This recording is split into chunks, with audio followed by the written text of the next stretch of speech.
Hey guys, well, continuing the Chucky series with this video, and this one is Bride of Chucky.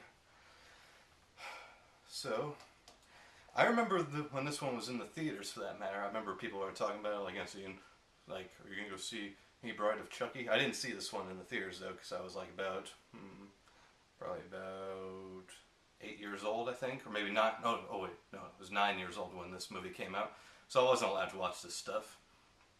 So I waited until I was older to see these movies. So, well, anyway, so like, this one was actually redeeming after the third movie because, like I said in the review of that one was my least favorite one. And this one is the first one without Andy Barclay, which was good. Like, no more Andy Barclay now. Like, he was unnecessary to use in the third one. So just like, have something new for a change. To me, this one was sort of like a tribute to Bride of Frankenstein. In fact, Bride of Frankenstein was actually playing on a TV in this movie.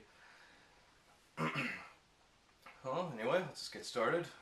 So this one picks up like 10 years after the third movie, and an old girlfriend of Chucky's, this girl named Tiffany, who he dated before he was a doll, when he was a human, and so she finds Chucky's remains after killing this police officer.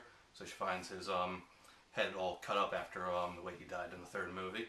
So she takes his remains with her, to her trailer house, and sews him all back up, staples him all back up, makes him all new, and then awakens him, uses the voodoo spell, and brings him back to life. But after that, they start not really getting along after all, and so Chucky kills her and then transfers her soul into a doll as well. So now they're just two dolls together, and now they have to transfer their souls into humans. So it's one of those stories again, just like the other ones. They gotta transfer their souls out of the doll bodies and into the human bodies. But in order to do that, they need this necklace that Chucky was wearing the night he was gunned down. So it's on his corpse where he's buried. But they can't get there just by themselves. So Tiffany tricks this neighbor of hers into bringing them to the cemetery. So they disguise themselves. He doesn't know that they're actually living dolls. So he starts driving to the cemetery. But while he's driving there, he picks up his girlfriend and marries her on the road. And so then these kills start happening, and they think, Catherine Hegel's character thinks that it's Nick Stable's character's killing those people, or the other way around. So they don't know if they're actually the killers or not. And until finally, Chucky and Tiffany come right out and actually show that they're living dolls, and so they get to the cemetery and try to sorry, I gotta clear my throat here. So they try to transfer their bodies into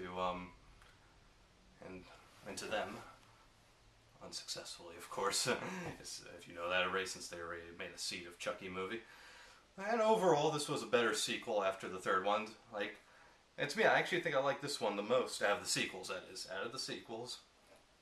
So I'd probably say this is my favorite sequel out of them all. It was pretty dark, gritty, and it's got some comedy thrown in, so it's it took a comedy turn. And heck, John Ritter is also in this one, and his death scene was actually kind of funny, kind of comedic. They shoot these nails right into his head, and Chucky's like, why does it look so familiar? So that's a reference to Pinhead. And this was directed by Ronnie Hugh, who later directed Freddy vs. Jason. Another good movie. I also do like the look of Chucky, how he has the scars on his face, because like I said, he's all stapled, all sewn, all back together. So I like the look over there. It's a pretty creepy look.